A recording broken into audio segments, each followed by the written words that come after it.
The tariff order is a mixture of good and bad. Fundamentally, it lays out the path for digitization, but there are certain issues which worry us, like mandatory must carry. We don't think that that's a fair thing to do. If the broadcasters have the right to decide how many channels to bring to India or create within India, we should have the right to decide what should be the capacity. Obviously, the capacity for a large city is much more than a small city. Apart from that, there are some issues on revenue share, because the revenue share is based on a formula which is pending in the Supreme Court. Our worry is that if the Supreme Court was to decide otherwise, the whole business model would break down. These are the main two concerns. The bottom line of cable industry will not be impacted because now everything will be transparent.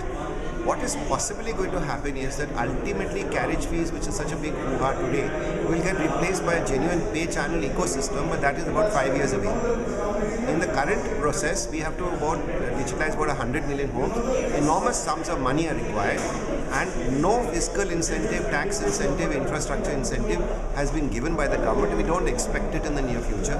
Even the foreign direct investment increase is not happening. In the run-up of digitization, the broadcasters should not derail the process. Rather, they should sit down with the cable operators and the MSOs and work packages at attractive content at compelling rates to consumers. And I think that's really what they should be doing, which are writing editorials about carriage fees. Is it achievable now? No, it's not. There are just 60 days left. The negotiations with broadcasters have not begun. The revenue shares are default revenue shares, but no discussion with operators has taken place. No agreements are in place. Out of 10 million boxes, only 2 million boxes have been installed.